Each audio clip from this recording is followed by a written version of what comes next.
Capítulo 2. Aquele desagradável evento perturbou o andamento impecável do manicômio, afundando a todos num estado de mal-estar e angústia indescritível.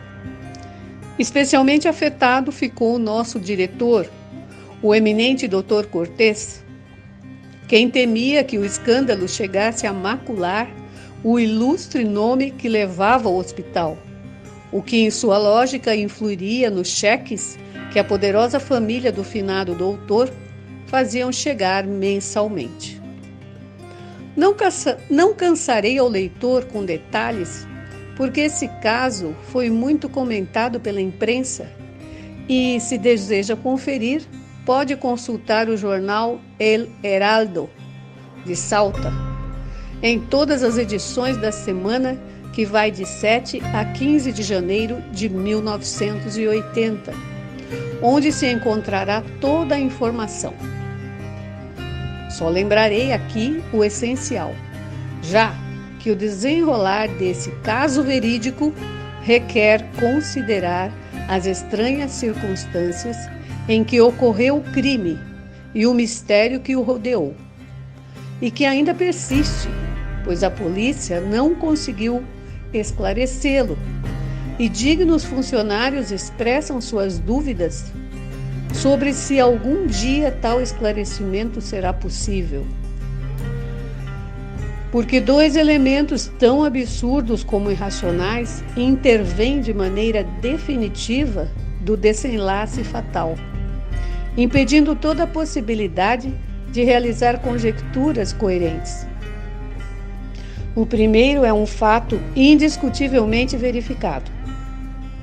O crime se concretizou numa cela para enfermos psicóticos, hermeticamente fechada com uma pesada porta de aço, entre as 0 horas e 2 horas do dia 6 de janeiro, sem que ninguém, absolutamente ninguém, tivesse entrado durante esse período. Isso se comprovou, felizmente, graças a um evento fortuito. Sendo a noite anterior, 5 de janeiro, quer dizer, dia da festa dos Reis Magos, parte do pessoal foi trocar presentes no hospital pediátrico e no orfanato São Francisco de Assis. Entre eles estava nosso exímio diretor, Dr. Cortês, quem, às 23 horas, já havia voltado, vestido ainda no traje de Papai Noel e disposto a efetuar o passeio diário que desde incontáveis anos realiza por todos os pavilhões para recolher os informes finais.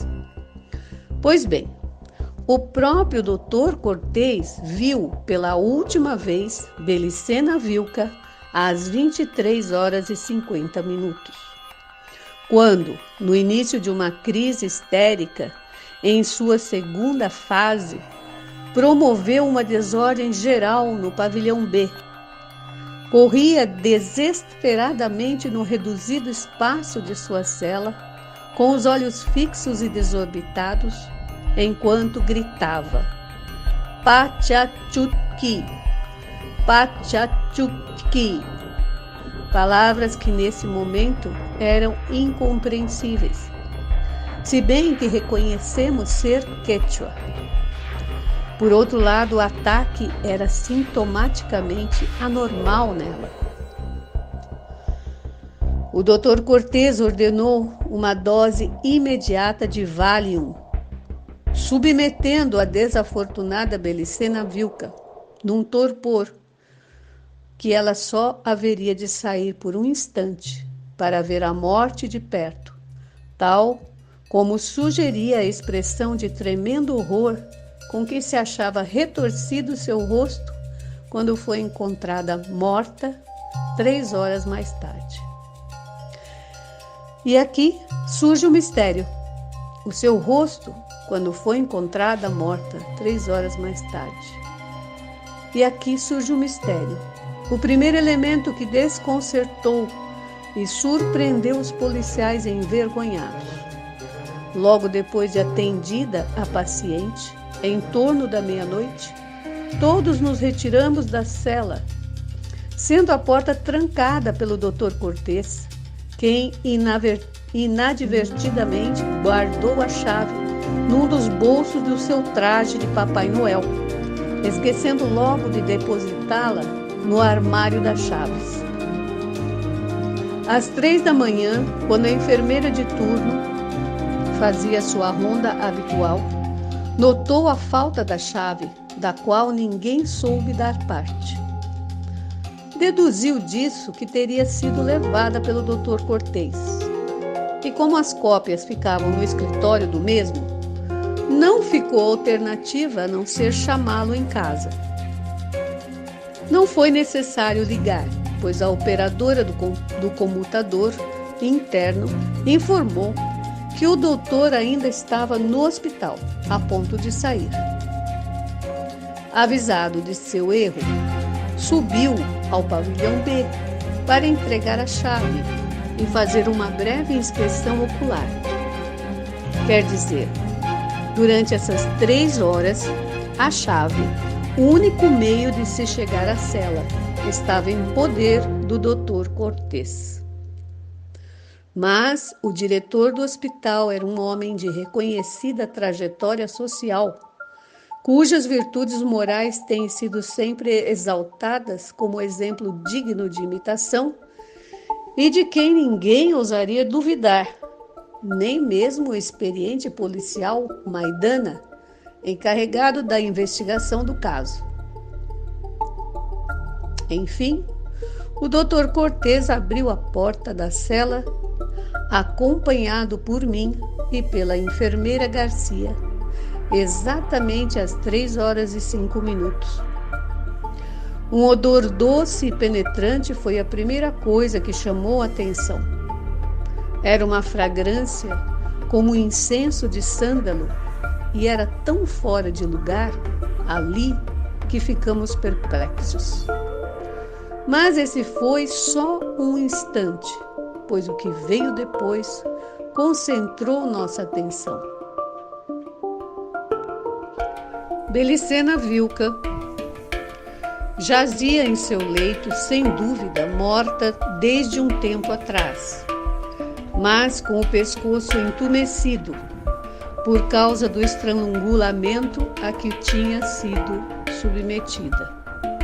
A arma homicida, uma corda cor de marfim, estava enlaçada em sua cabeça, mas já solta. E as 2 extremidades caíam suavemente sobre o peito até o estrado da cama. Era um espetáculo tão horrível que a enfermeira Garcia lançou um grito de espanto e cambaleou para trás, e eu a sustentei pelos ombros, apesar de que minhas próprias pernas não estavam lá muito firmes. E não era para menos. A morta tinha as mãos fechadas em ambos os lados do corpo, como deveriam estar no momento da morte, e que a rigidez cadavérica conservou, o que indicou que ela não se defendera do misterioso assassino. Esse deveria ter-lhe infundido tal terror que, ainda que observando como lhe passavam a corda pelo pescoço, e logo sentindo que o mesmo se fechava e lhe prendia a respiração, só conseguiu agarrar desesperadamente o lençol. Tal dedução se afirmava ao contemplar o gesto do rosto, olhos muito grandes e desorbitados, a boca entreaberta permitindo ver a língua inchada, que parecia interrompida numa palavra inconclusa, algo que nunca seria pronunciado novamente, talvez a misteriosa Pacha Chutki. Exporei agora o segundo elemento absurdo e irracional que, ao intervir com o peso contundente do concreto, eliminou qualquer esperança de ver uma pronta e simples conclusão. Explico. O fato incompreensível de que a porta estivesse fechada com chave quando se cometia o crime, primeiro elemento. poderia passar tranquilamente estabelecendo hipóteses lógicas, ainda que improváveis, de que o assassino tivesse outra chave, ou que existisse uma conspiração do corpo médico, etc. No fim, a polícia formulava tais hipóteses e o que eles queriam era despojar o caso de todo mistério ou ilusão sobrenatural. Mas a corda marfim, segundo elemento, consistia num objeto demasiado tangível para passar despercebido. O segundo elemento foi a evidência de que algo sinistro e irracional se havia instalado definitivamente em nós. Era uma corda de 1 metro de comprimento, construída com cabelo, ao parecer humano, trançado e tingido. Mas o insólito estava representado pelas 2 medalhas de ouro, uma em cada extremidade, girando loucamente em 2 pequenos fechos de ouro. As medalhas em si constituíam o mais absurdo do conjunto, exatamente iguais na forma de uma estrela de Davi. Não eram iguais, no entanto, quanto aos símbolos e inscrições. Uma delas levava em relevo um trevo de 4 folhas, no hexágono central. A outra mostrava um fruto, que indubitavelmente era a romã. Eu as achei parecidas a certas joias maçônicas que vi numa exposição do Rotary Club. Mas a familiaridade terminou enquanto raciocinava que a única semelhança era a estrela de Davi, formada por 2 triângulos equiláteros entrelaçados. É um símbolo usado há milênios pelo povo hebreu para identificar-se, como comprova a bandeira de Israel. As partes posteriores das medalhas tinham inscrições, mas estas, longe de esclarecer algo, aumentavam nossa confusão, pois estavam redigidas em 2 idiomas diferentes. Uma frase, gravada horizontalmente no centro, estava em caracteres hebreus, embora tais signos não fossem os mesmos em cada medalha. Rodeando a essas palavras havia outra inscrição, em letras latinas, dessa vez idêntica em ambas as medalhas. Nesse momento, ninguém soube esclarecer em que idioma estava Ada, Aes, Side, Draoi, Maki, Wet. As palavras hebraicas, por sua parte, diziam Na Romã Egv e no trevo Ev. Como se compreenderá, essa curiosa joia dava a sensação de ser algo de uso cerimonial ou religioso, atributo que o oficial Maidana captou de imediato, pois, ao examiná-la, não pôde evitar um gesto de repugnância e uma exclamação: Eca, isso é coisa de judeu.